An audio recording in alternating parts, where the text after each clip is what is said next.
Hello friends, welcome to my channel. మనం కథలోకి వెళ్ళిపోదాం. ఆకాష్, రిషి, రాము, కౌశిక్, నిషా, మీరా వీళ్ళందరూ స్కూల్ ఫ్రెండ్స్. వీళ్ళు మొత్తం 6. వీళ్ళు ఇంకా కాంటాక్ట్స్లోనే ఉన్నారు స్కూల్ అయిపోయినప్పటికీ. అందరూ వేరే వేరే కాలేజెస్లో చదువుతున్నారు. ఆకాష్కి బీటెక్ థర్డ్ ఇయర్లోనే జాబ్ వచ్చింది. ఆయన కంపెనీ ద్వారా అబ్రాడ్కి వెళ్ళి జాబ్లో సెటిల్ అయ్యాడు. ఇంకా రిషికి అది 4వ సంవత్సరం. ఇంకా 2-3 రోజుల్లో క్యాంపస్ ప్లేస్మెంట్స్ జరుగుతాయి.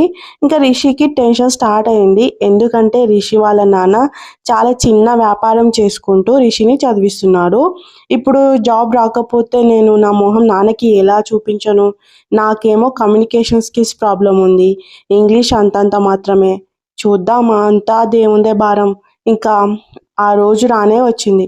రిషి పొద్దున్నే లేచి స్నానం చేసి గుడికి వెళ్ళి బొట్టు పెట్టుకొని మంచిగా రెడీ అయ్యి కాలేజ్కి వెళ్ళి కూర్చున్నాడు ఇంటర్వ్యూ కోసం. కానీ టెన్షన్ మాత్రం స్పష్టంగా కనిపిస్తుంది. ఇంకా ఒక్కొక్కరు ఇంటర్వ్యూ ముగించుకొని వస్తున్నారు. రిషి మాత్రం నాకు గనుక ఇక్కడ జాబ్ వస్తే గట్టెక్కిపోయినట్లే. జాబ్ రాకపోతే మళ్ళీ బయటకు వెళ్ళి కోచింగ్ తీసుకోవాలి. డబ్బులతో కూడుకున్న పని. ఇక్కడ జాబ్ రాకపోతే ఇంకా బయట జాబ్ రావటం కష్టమే. ఇలా అనుకుంటుండగా రిషి చేతులకి చెమటలు పట్టాయి. భయం ఇంకా టెన్షన్తో. రిషిని లోపలికి పిలిచారు. అక్కడ ఇంటర్వ్యూ తీసుకునే వాళ్ళలో ఒకరు రిషి సీనియర్ ఉన్నారు. రిషి చూసి కొంత సంతోషంతో అన్న అనటానికి వెళ్ళాడు. కానీ తన సీనియర్ నో అన్నట్లు సైన్ ఇచ్చాడు. అంటే ఇక్కడ అలా మాట్లాడకూడదు అన్నట్టు సైన్ ఇచ్చాడు. రిషికి మాత్రం టెన్షన్ ఒకవైపు, తన సీనియర్ ఉన్నాడన్న చిన్న హోప్ ఒకవైపు. రిషి భయంతో పేరు కూడా చెప్పడానికి తడబడుతున్నాడు. ఇంకా తన సీనియర్ నేను ఉన్నా కదా అన్నట్లు కళ్ళతో సైగ చేశాడు. రిషి కొంచెం కూల్ అయ్యాడు. రిషికి ఇంగ్లీష్ ప్రాబ్లం ఉందని తన సీనియర్కి అర్థమైంది. రిషి తడబడుతుండగా తన సీనియర్ పక్కన ఉన్న తన కొలీగ్తో ఏదో మెల్లగా మాట్లాడాడు. మనోడే, మా కాలేజ్ సెలెక్ట్ చేసేద్దాం అన్నట్లు. ఏం వస్తే అది ఇంగ్లీష్లో 1 minute మాట్లాడమంటారు. ఇక రిషికి ఎప్పుడు నేర్చుకున్నాడో తెలియదు కానీ ఒక స్టోరీ తప్పులు లేకుండా స్పష్టంగా చెప్పాడు. ఇంకా వాళ్ళు సెలెక్టెడ్ అని చెప్పారు. రిషి బతికిపోయాను అనుకున్నాడు. వాళ్ళ సీనియర్ బయటకు వచ్చాక థ్యాంక్స్ అన్న, నాకు ఈ జాబ్ చాలా ఇంపార్టెంట్ అని ఏడుపుని కంట్రోల్ చేసుకుంటూ హగ్ చేసుకున్నాడు. అరే నువ్వు మా కాలేజ్, మా జూనియర్, మన కాలేజ్ వాళ్ళకి మనం హెల్ప్ చేయకపోతే వేరే వాళ్ళు ఎవరు చేస్తారు అన్నాడు. అయితే నేనెవరైనా ఫ్యూచర్లో హెల్ప్ అడిగితే నువ్వు కూడా చెయ్యి అని చెప్తాడు. తప్పకుండా అన్న అని చెబుతాడు. తాను కూడా ఇంకా ఫైనల్గా జాబ్లో సెటిల్ అవుతాడు, అబ్రాడ్ వెళ్ళిపోతాడు. రాము మాత్రం కాలేజ్ పూర్తయ్యాక ఆర్గానిక్ ఫార్మింగ్ స్టార్ట్ చేస్తాడు. పెద్దగా మార్కెటింగ్ లేకపోవడంతో తక్కువ లాభాలతో, కష్టం ఎక్కువ ఉన్నప్పటికీ తక్కువ లాభాలతోనే సర్దుకుంటాడు. ఇంకా కౌశిక్ మాత్రం ఒక చిన్న ఫుడ్ బిజినెస్ పెడదాం అనుకుంటాడు. కానీ అతని దగ్గర డబ్బులు ఉండవు. మంచి బిజినెస్ ప్లాన్ ఉంది అతని దగ్గర, మార్కెటింగ్ స్ట్రాటజీస్ ఉన్నాయి. అయితే లోన్స్ కోసం ట్రై చేసినప్పటికీ లోన్స్ దొరకలేదు. చెప్పులు అరిగేలా తిరిగి తిరిగి ఏదో బ్రతకటానికి ఏదో చిన్న పని చేస్తున్నాడు. అందులోంచి ఎప్పటికైనా బిజినెస్ స్టార్ట్ చేయాలని కొంత సేవ్ చేస్తున్నాడు. ఇంకా నిషా మాత్రం అబ్రాడ్కి వెళ్ళింది పై చదువుల కోసం. తన అక్కడ చదువుకుంటూ ఏదైనా పార్ట్ టైం జాబ్ చేసుకోవాలి అనుకుంటుంది. అమ్మా నాన్న కాలేజ్ ఫీజులు లోన్ తీసుకొని కట్టారు. ఇప్పుడు ఖర్చులకు కూడా డబ్బు ఖర్చు చేసే స్తోమత వాళ్ళకి లేదు అనుకుంది. చాలా ట్రై చేస్తుంది కానీ ఎక్కడ దొరకట్లేదు ఏం జాబ్. ఇంకా తన పరిస్థితి చివరికి ఎక్కడికి వచ్చిందంటే తన రూమ్లో ఉన్న ఫ్రెండ్స్ దగ్గర గ్రోసరీస్ కోసం అప్పు తీసుకునేదాకా. నైట్ కూర్చొని బాగా ఏడుస్తుంది. జాబ్ దొరికేలా లేదు. ఇంకా నేను ఇక్కడ చదువు కంటిన్యూ చేయలేను. ఇంకా నేను తిరిగి వెళ్ళిపోవటం మంచిది. ఇంకా ఈ స్ట్రగుల్స్ పడలేను అనుకుంటుంది. మార్నింగ్ లేచి మిల్క్ కోసం సూపర్ మార్కెట్కి వెళ్తుంది. మొహం మొత్తం పీకిపోతుంది నిద్ర సరిగా పోకపోవటం వల్ల. సడన్గా అదే సిటీలో ఉన్న ఆకాష్ కలుస్తాడు. ఎవరి పనుల్లో వాళ్ళు బిజీగా ఉండటం వల్ల ఇంతకు ముందులా వాళ్ళు ఫోన్లో పెద్దగా మాట్లాడుకోవటం లేదు. చాలా రేర్గా మాట్లాడుకుంటున్నారు. ఆకాష్ కలిసి హే నిషా, నువ్విక్కడ ఎప్పుడొచ్చావు? ఒక్క మాట కూడా నాతో చెప్పలేదు.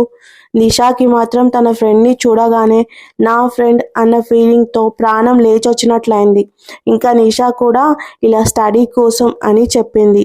పైన పైన హ్యాపీగా కనిపిస్తున్నప్పటికీ ఆకాష్ నిషా కళ్ళల్లో ఆ బాధని గుర్తించగలుగుతున్నాడు. ఏంటి డల్గా కనిపిస్తున్నావు అంటే నిషా అదేం లేదు నైట్ చదువుకోవటం వల్ల అని చెబుతుంది. అదేం కాదు ఏదైనా ఉంటే చెప్పు నేను ఉన్నా కదా నీకోసం ఏదైనా చేయటానికి అన్నట్లు ధైర్యం చెప్పినట్లు మాట్లాడతాడు. ఇంకా అలా అనటంతో అప్పటి వరకు ఆపుకుంటున్న దుఃఖాన్ని బయటపెట్టి ఆకాష్ని హగ్ చేసుకుంటూ విషయం చెబుతుంది. ఇంకా ఇంత చిన్న విషయానికి తిరిగి వెళ్ళిపోతావా? నీకు పార్ట్ టైం జాబే కదా, రేపటికల్లా నేను ఏదో ఒక జాబ్లో పెట్టిస్తాను. చూడు నువ్వు మన దేశాన్ని వదిలి ఇక్కడికి వచ్చావు. చిన్న చిన్న విషయాలకు ధైర్యం కోల్పోవద్దు, గివ్ అప్ చేయొద్దు. ప్రతి దానికి ఒక సొల్యూషన్ ఉంటుంది. ఏం జరిగినా చదువు పూర్తి చేసుకునే వెళ్తాను అనుకోవాలి అంటాడు. ఇంకా నెక్స్ట్ డే నిషాని ఒక హోటల్లో పార్ట్ టైం జాబ్లో పెడతాడు. ఇంకా నిషా థ్యాంక్ యూ చెబుతుంది. మన వాళ్ళకి మనం హెల్ప్ చేయకపోతే ఇంకెవరు చేస్తారు అంటాడు. ఇంకా నువ్వు కూడా ఎవరికైనా హెల్ప్ చేయాలంటే చేయమని చెప్తాడు. ఇంకా నిషా కూడా చదువు పూర్తి చేసుకొని అక్కడే సెటిల్ అవుతుంది. ఇంకా మీరా జాబ్ కోసం వేరే సిటీకి వెళ్తుంది. జాబ్ ట్రయల్స్ చేస్తూ వేరే ఫ్రెండ్ రూమ్లో ఉంటుంది. అప్పటికే వాళ్ళ ఫ్రెండ్ మంచి కంపెనీలో జాబ్ చేస్తూ ఉంటుంది. తను అప్పుడప్పుడే జాబ్ ట్రయల్స్ ప్రారంభించడం వల్ల తనకి పెద్దగా ఏం తెలీదు. తన ఫ్రెండ్ని అడుగుతుంది మీ కంపెనీలో ఏవైనా వేకెన్సీస్ ఉంటే చెప్పమని. ఇంకా వాళ్ళ ఫ్రెండ్ రీతు మాత్రం వేకెన్సీస్ ఉన్నప్పటికీ మీరాకి ఉన్న టాలెంట్ వల్ల ఎక్కడ హయ్యర్ పొజిషన్కి వెళ్తుందో అనే సెల్ఫిష్నెస్ వల్ల అబే వేకెన్సీస్ ఏం లేవు, అయినా నువ్వు అడగాల ఉంటే నేనే చెప్తా కదా అంటుంది. ఇంకా మీరా డైలీ పేపర్ చూస్తూ ఉంటుంది ఎక్కడైనా ఏమైనా వేకెన్సీస్ ఉంటాయేమో అని. అప్పుడు రీతు కంపెనీలో వేకెన్సీస్ ఉండటం చూస్తుంది. ఇంకా రీతుకి తెలియదేమో, తెలిస్తే ఒకవేళ చెబుతుంది కదా అనుకుంటుంది. ఇంకా రీతుకి జాబ్ కొట్టి సర్ప్రైజ్ చేయాలి అనుకుంటుంది. తను ఇంటర్వ్యూకి అటెండ్ అయ్యి రీతు కంటే హయ్యర్ పొజిషన్లో ఉన్న జాబ్ తెచ్చుకుంటుంది. రీతుకి చూపిస్తుంది ఆఫర్ లెటర్ని. రీతు షాక్ అవుతుంది. ఏం తెలియనట్లు కంగ్రాట్స్ అని అంటుంది. ఇంకా మనసులో అబ్బా ముందే చెప్పి ఉంటే మామూలుగా నాలాంటి జాబే వచ్చేది, చెప్పకపోవటం వల్ల ఇది హయ్యర్ పొజిషన్ జాబ్ కొట్టేసింది అని షేమ్ ఫీల్ అవుతుంది. ఇంకా మీరా కూడా సెటిల్ అవుతుంది మంచి శాలరీతో.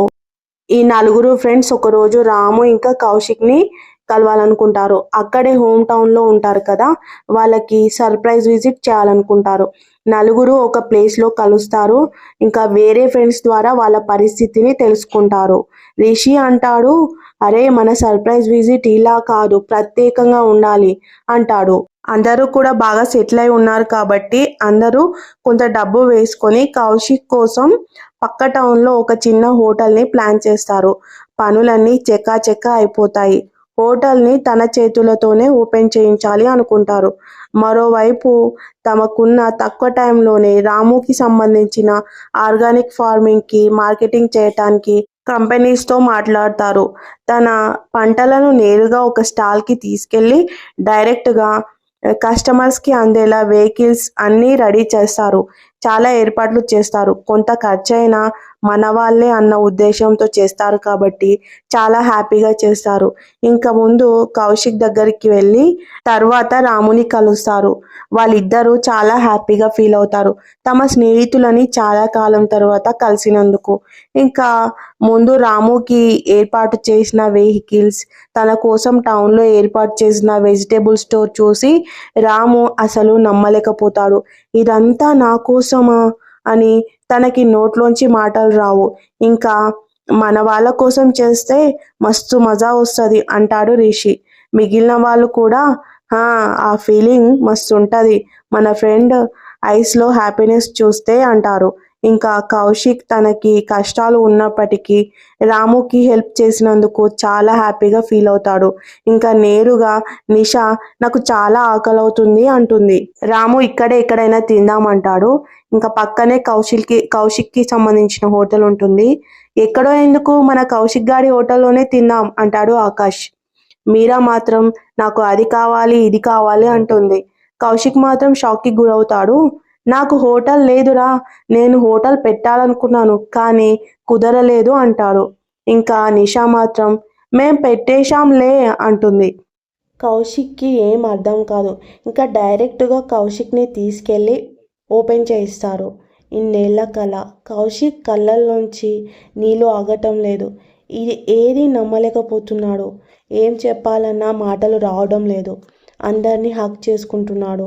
మీలాంటి ఫ్రెండ్స్ ఉండటం నా అదృష్టం అంటున్నాడు. మనోళ్ళకి మనం హెల్ప్ చేయకపోతే ఇంకెవరు చేస్తారు అంటారు అందరూ. వీరు కూడా వీలైతే హెల్ప్ చేయండి. ఆ ఫీలింగ్ మస్తు ఉంటుంది వేరే వాళ్ళకి హెల్ప్ చేస్తే అంటారు. కథ నచ్చితే ప్లీజ్ లైక్ చేయండి, సబ్స్క్రైబ్ చేసుకోండి. Thanks for watching.